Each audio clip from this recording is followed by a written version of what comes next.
तो आज की इस विस्तृत चर्चा में सभी का स्वागत है। आज हम जिस डेटा के महासागर में गोता लगाने वाले हैं, उसकी गहराई और अहमियत को समझने के लिए हमने काफी बेहतरीन रिसर्च खंगाली है। बिल्कुल, और ये जानकारी हमने IBM टेक्नोलॉजी, एड्यूरेका, जावा टेकी, अकामाई डेवलपर और कोड ऑब्स्ट्रैक्ट जैसे शानदार सोर्सेस से जुटाई हैं। सही कहा। आज का हमारा फोकस एक ऐसे सिस्टम पर है जिसके बिना मतलब आज का इंटरनेट शायद एक दिन भी ढंग से काम ना कर पाए। हम बात कर रहे हैं ELK स्टैक यानी ELK स्टैक की। हाँ, और इस चर्चा का जो मुख्य उद्देश्य है वो ये डिकोड करना है कि जब बड़े बड़े डिजिटल सिस्टम्स क्रैश होते हैं या उनमें कोई अजीब सी खराबी आती है तो इंजीनियर्स उस अनंत डेटा में से असली गड़बड़ी को कैसे ढूंढ निकालते हैं और कैसे वो इस बिखरी हुई और उलझी हुई तकनीकी जानकारी को खूबसूरत और काम के डैशबोर्ड्स में बदल देते हैं। इस पूरे कॉन्सेप्ट को समझने के लिए मैं अक्सर एक बहुत ही आम सी एनोलॉजी का इस्तेमाल करती हूँ। क्या वो एनोलॉजी हमारे पुराने और भरोसेमंद विंडोज टास्क मैनेजर से जुड़ी है? बिल्कुल। मतलब जब भी अपना पर्सनल लैपटॉप हैंग होता है या धीमा चलने लगता है तो कोई भी आम यूजर सबसे पहले Ctrl+Alt+Delete दबाता है। हाँ, ये तो सबका गो टू सोल्यूशन होता है। स्क्रीन पर तुरंत टास्क मैनेजर खुल जाता है और वहां साफ साफ दिखने लगता है कि कौन सा प्रोग्राम, जैसे मान लीजिए गूगल क्रोम, सबसे ज्यादा रैम या मेमोरी खा रहा है। अब फिर उस प्रोसेस को वहीं एंड टास्क करके हम अपने सिस्टम को बचा लेते हैं। ये एक बहुत ही बुनियादी और इंडिविजुअल लेवल की मॉनिटरिंग है जो हम सब ने कभी ना कभी की ही है। लेकिन इस पॉइंट को अगर हम स्केल अप करें तो असली समस्या की तस्वीर साफ होती है। एड्यूरेका के एक बेहतरीन ट्यूटोरियल में इस बात को बहुत शानदार तरीके से सामने रखा गया है। उन्होंने वो वेब सर्वर्स वाला उदाहरण दिया था, राइट? हाँ बिल्कुल। टास्क मैनेजर एक मशीन के लिए तो ठीक है, लेकिन कल्पना कीजिए एक ऐसे नेटवर्क की जहां कोई एक सर्वर नहीं बल्कि 500 वेब सर्वर्स एक साथ काम कर रहे हैं। बाप रे, 500 सर्वर्स! अब अगर उन 500 सर्वर्स के क्लस्टर में अचानक कोई गड़बड़ी आ जाए, कोई एप्लीकेशन क्रैश हो जाए तो क्या होगा? अगर सिस्टम एडमिन्स को हर एक सर्वर में मैन्युअली लॉगिन करके उस गड़बड़ी को ढूंढना पड़े तो ये तो भूसे के पहाड़ में सुई ढूंढने जैसा हो जाएगा। एकदम सही। इसमें इतना समय बर्बाद होगा कि तब तक कंपनी को करोड़ों का नुकसान हो चुका होगा। यहीं से एक ऐसी सेंट्रलाइज तकनीक की जरूरत पैदा होती है जो इन सभी 500 सर्वर्स पर एक साथ एक ही जगह से नजर रख सके। और जो लोग IT या सॉफ्टवेयर इंजीनियरिंग के क्षेत्र से जुड़े हैं उन्हें ये भली भांति पता है कि हर सॉफ्टवेयर, हर क्लिक, हर नेटवर्क ट्रांजैक्शन और हर एक एरर अपने पीछे एक डिजिटल फुटप्रिंट छोड़ता है, जिसे हम लॉग कहते हैं। हाँ, लॉग्स। ये कोई नई बात नहीं है, लेकिन ये समझना बहुत दिलचस्प है कि नेटफ्लिक्स पर बिना बफरिंग के फिल्में कैसे चलती हैं या Amazon जैसे प्लेटफॉर्म्स पर करोड़ों ऑर्डर्स बिना सर्वर डाउन हुए कैसे प्रोसेस होते हैं। असल में इन सब के पर्दे के पीछे यही लॉग मॉनिटरिंग और एनालिटिक्स इंजन दिन रात काम कर रहे होते हैं। तो चलिए समझते हैं कि समस्या आखिर है क्या, क्योंकि लॉग्स जनरेट होना तो कोई समस्या नहीं है। बिल्कुल नहीं। असली चुनौती इन लॉग्स को संभालना और समझना है। एड्यूरेका के रिसर्च को अगर हम गहराई से देखें तो इस बड़े पैमाने के लॉग एनालिटिक्स में 3 बहुत बड़ी रुकावटें आती हैं। पहली रुकावट शायद डेटा के बिखरे होने की है। हाँ, पहली रुकावट है डिसेंट्रलाइज्ड लॉग्स की। मतलब डेटा किसी एक हार्ड ड्राइव में नहीं है बल्कि दुनिया भर में फैले अलग अलग मशीनों और क्लाउड सर्वर्स पर बिखरा हुआ है। और दूसरी सबसे बड़ी समस्या है अलग अलग टाइम जोन। एक ग्लोबल नेटवर्क में हो सकता है कि database server UTC time zone के हिसाब से लॉग्स दर्ज कर रहा हो और front end server eastern time में चल रहा हो। अच्छा, मतलब अगर न्यूयॉर्क के सर्वर में दोपहर के 2 बजे कोई एरर आया और मुंबई के सर्वर का लॉग उसी एरर को रात के 11:30 बजे का समय दिखा रहा है तो कोई भी इंसान बैठकर इन दोनों घटनाओं को आपस में जोड़ ही नहीं सकता। ये तो बहुत कंफ्यूजिंग है। और इसमें एक तीसरी समस्या भी जोड़ लीजिए, अलग अलग फॉर्मेट। एक अपाचे सर्वर का लॉग लिखने का तरीका एक टॉमकैट या विंडोज के इवेंट लॉग से बिल्कुल अलग होता है। उनका कोई एक स्टैंडर्ड सिंटैक्स नहीं होता है ना? बिल्कुल नहीं। कोई कॉमा से डेटा अलग कर रहा है तो कोई स्पेस से। ये तो पूरी तरह से टावर ऑफ बैबल वाली स्थिति हो गई, जहां हर सर्वर अपनी एक अलग ही भाषा में बात कर रहा है और कोई किसी की बात नहीं समझ पा रहा है। सही कहा। और अगर हम इसे व्यापक नजरिए से जोड़कर देखें तो इसी बिखरे हुए, अनियंत्रित और अलग अलग भाषाओं वाले डेटा को एक जगह लाने और उसे इंसानों के समझने लायक बनाने के लिए ही ELK स्टैक का जन्म हुआ।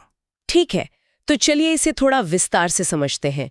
ELK, इन 3 अक्षरों के पीछे के इस आर्किटेक्चर को डिकोड करते हैं। शुरुआत करते हैं E से, यानी इलास्टिक सर्च से। अगर इस पूरे स्टैक को एक शरीर मान लिया जाए तो इलास्टिक सर्च उसका दिमाग है। ये अपाचे लुसीन पर आधारित एक बहुत ही तेज सर्च इंजन है। और ये कोई आम डेटाबेस नहीं है? बिल्कुल नहीं। ये कोई पारंपरिक रिलेशनल डेटाबेस नहीं है, बल्कि ये एक न्यू एसक्यूएल और रेस्टफुल सर्च इंजन है जो डेटा को जेसन फॉर्मेट में रखता है। इसकी रफ्तार बहुत तेज होती है। IBM टेक्नोलॉजी के ट्यूटोरियल में इसे समझाने के लिए एक बहुत ही शानदार एनालॉजी दी गई है जो मुझे काफी दिलचस्प लगी।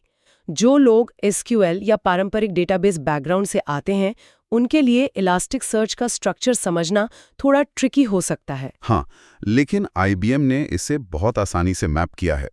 रिलेशनल डेटाबेस में, जिसे डेटाबेस कहा जाता है, इलास्टिक सर्च की दुनिया में उसे इंडेक्स कहते हैं। और जो काम SQL में एक टेबल करती है, वो यहाँ इंडेक्स पैटर्न बन जाता है। बिल्कुल। SQL की एक रो को इलास्टिक सर्च में डॉक्यूमेंट कहा जाता है, जो कि असल में एक जेसन ऑब्जेक्ट होता है। और अंत में, जिसे SQL में कॉलम कहते हैं, वो यहाँ फील्ड बन जाता है। ये मैपिंग वाकई इसे समझने में बहुत मदद करती है। तो इलास्टिक सर्च ने डेटा को स्टोर तो कर लिया और उसे तेजी से ढूंढने का रास्ता भी बना दिया। लेकिन यहाँ एक लॉजिकल सवाल उठता है। अलग-अलग सर्वर्स पर जो कचरा और बिना फॉर्मेट वाला डेटा पड़ा है, वो इलास्टिक सर्च तक पहुंचेगा कैसे? और यहीं पे हमारे स्टैक का दूसरा अक्षर L काम आता है, यानी लॉगस्टैश। अगर इलास्टिक सर्च दिमाग है, तो लॉगस्टैश को एक बहुत ही कुशल प्लम्बर या पाइपलाइन माना जा सकता है। पाइपलाइन कैसे? क्योंकि लॉगस्टैश का काम डेटा प्रोसेसिंग और ETL का है, एक्सट्रैक्ट, ट्रांसफॉर्म और लोड। ये अलग अलग जगहों से कच्चे डेटा को उठाता है, उसे साफ करता है। जैसे अगर किसी लॉग में IP एड्रेस और डेट एक ही लाइन में चिपके हुए हैं तो लॉगस्टैश अपने ग्रोक फिल्टर्स का इस्तेमाल करके उन्हें अलग अलग फील्ड्स में बांट देता है।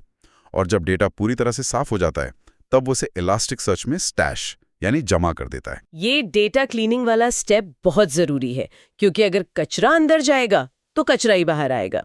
अब हमारे पास E है जहां डेटा रखा है और L है जो डेटा ला रहा है। लेकिन इंसान जेसन के लंबे लंबे कोड नहीं पढ़ सकता। बिल्कुल नहीं। इंसानी दिमाग को टेक्स्ट से ज्यादा रंगीन विजुअल समझ में आते हैं। और यही एंट्री होती है K की, यानी किबाना की। तो किबाना इस पूरे स्टैक का चेहरा है। हाँ, ये एक विजुअलाइजेशन टूल है। किबाना सीधे इलास्टिक सर्च से डेटा उठाता है और उसी डेटा को खूबसूरत पाई चार्ट्स, लाइन ग्राफ्स और मैप्स में बदल देता है, ताकि कोई भी इंजीनियर डैशबोर्ड देखकर तुरंत समझ जाए कि कहाँ क्या चल रहा है। ये तीनों मिलकर एक बहुत ही तगड़ी टीम बनाते हैं। लेकिन तकनीक की दुनिया में कुछ भी परफेक्ट नहीं होता। बिल्कुल। एक समय के बाद एक बहुत बड़ी समस्या सामने आई। लॉगस्टैश, जो हमारी पाइपलाइन है, वो बहुत सारा काम कर रहा है। वो डेटा कलेक्ट भी कर रहा है, फिल्टर भी कर रहा है और ट्रांसफॉर्म भी कर रहा है, जिसके कारण वो बहुत भारी या रिसोर्स हैवी हो जाता है। हाँ, जब लॉगस्टैश को किसी प्रोडक्शन सर्वर पर चलाया जाता था, तो वो इतनी ज्यादा CPU और मेमोरी इस्तेमाल कर लेता था कि वो मुख्य एप्लीकेशन ही धीमी पड़ जाती थी। और मॉनिटरिंग का मकसद सर्वर को बचाना है, ना कि उसे धीमा करना। इसीलिए एक नए और गुमनाम नायक का जन्म हुआ। हम बात कर रहे हैं बीट्स की। सही कहा। बीट्स का निर्माण बहुत ही चालाकी से किया गया है। ये बहुत ही लाइटवेट एजेंट्स होते हैं। इनका काम सिर्फ और सिर्फ डेटा कलेक्ट करना है। मतलब ये कोई भारी प्रोसेसिंग नहीं करते? बिल्कुल नहीं। ये सिर्फ डेटा उठाते हैं और आगे भेज देते हैं। इन्हें बनाने के लिए गो प्रोग्रामिंग लैंग्वेज का इस्तेमाल हुआ है, इसलिए ये सर्वर पर ना के बराबर रिसोर्सेज लेते हैं। मैंने पढ़ा था कि अलग-अलग कामों के लिए अलग-अलग बीट्स होते हैं। जैसे अगर फाइल्स और लॉग्स कलेक्ट करने हैं तो फाइल बीट का इस्तेमाल होता है। हाँ, और अगर सिस्टम की सेहत, जैसे मेमोरी और CPU यूसेज की मैट्रिक्स चाहिए, तो मैट्रिक बीट होता है। नेटवर्क ट्रैफिक के लिए नेटवर्क बीट होता है। तो अगर हम इस पूरे फ्लो को सरल शब्दों में समझें, तो बीट्स सर्वर से डेटा कलेक्ट करता है, फिर लॉगस्टैश को देता है जो उसे फिल्टर करता है। उसके बाद इलास्टिक सर्च उसे स्टोर और इंडेक्स करता है और अंत में किबाना उसे खूबसूरत तरीके से स्क्रीन पर दिखाता है। एकदम परफेक्ट फ्लो है ये। और ये सुनने में जितना लॉजिकल लगता है, असल दुनिया में ये उससे भी ज्यादा पावरफुल है। चलिए इसे एक बहुत ही व्यवहारिक उदाहरण से समझते हैं, जो कोड ऑप्स ट्रैक सोर्स में दिया गया था। मान लेते हैं कि कोई बहुत बड़ी ई-कॉमर्स सेल चल रही है और वहाँ माइक्रो सर्विसेज आर्किटेक्चर का इस्तेमाल हो रहा है। माइक्रो सर्विसेज का मतलब है कि पूरी एप्लीकेशन छोटे छोटे टुकड़ों में बटी हुई है। जैसे API गेटवे अलग है, यूजर मैनेजमेंट अलग है, प्रोडक्ट कैटलॉग और ऑर्डर मैनेजमेंट सब अलग अलग सर्विसेज हैं। अब मान लीजिए एक यूजर का ऑर्डर फेल हो जाता है। सेल के बीच में ऐसा होना एक बुरा सपना है। बिल्कुल। अब सिस्टम एडमिन्स को पता लगाना है कि गलती कहाँ है। अगर ईएल के स्टैक नहीं होता तो उन्हें हर एक सर्विस के लॉग्स मैनुअली चेक करने पड़ते। लेकिन ईएल के स्टैक के जरिए हम किबाना डैशबोर्ड में जाकर सिर्फ उस फेल हुए ट्रांजैक्शन की विशिष्ट ऑर्डर आईडी, जैसे मान लीजिए ऑर्डर आईडी 34, सर्च कर सकते हैं। और तुरंत एक टाइमलाइन बन जाएगी कि वो ऑर्डर कहाँ जाकर फेल हुआ, शायद पेमेंट गेटवे में या फिर कैटलॉग में। हाँ, ये घंटों के काम को सेकंड्स में बदल देता है।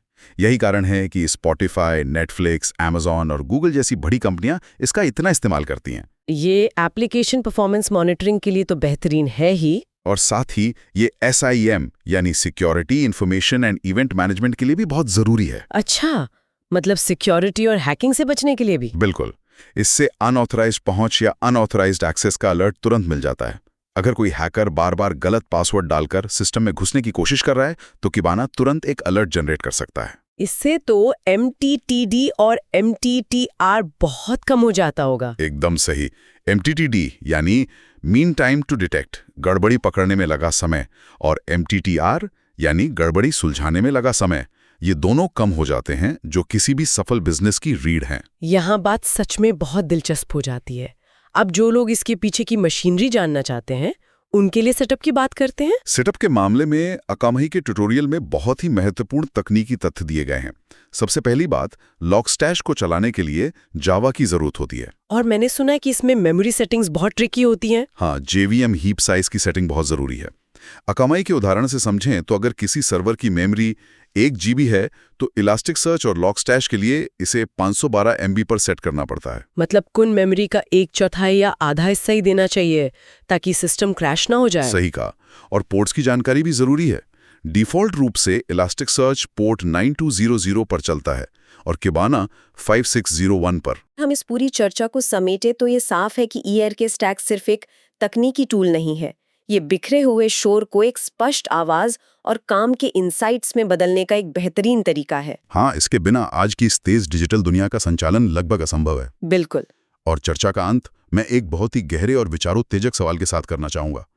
हमने आर्टिकल्स में किबाना और मशीन लर्निंग के इंटीग्रेशन के बारे में पढ़ा। हाँ, वो बहुत ही फ्यूचरिस्टिक लगा मुझे। किबाना अब मशीन लर्निंग के साथ जुड़कर सिर्फ पुरानी गलतियां नहीं दिखाता, बल्कि सिस्टम के पैटर्न को समझकर भविष्य में आने वाली परेशानियों या एनॉमलीज की भविष्यवाणी भी कर सकता है। तो मतलब गड़बड़ी होने से पहले ही पता चल जाएगा। बिल्कुल। तो ऐसे में ये सोचना दिलचस्प है कि क्या हम एक ऐसे भविष्य की ओर बढ़ रहे हैं जहां हमारे सिस्टम्स और सर्वर्स इंसानी मदद के बिना ही गड़बड़ी होने से पहले ही खुद को ठीक करना सीख जाएंगे? ये वाकई सोचने वाली बात है कि क्या भविष्य में सिस्टम्स पूरी तरह से ऑटोनॉमस हो जाएंगे।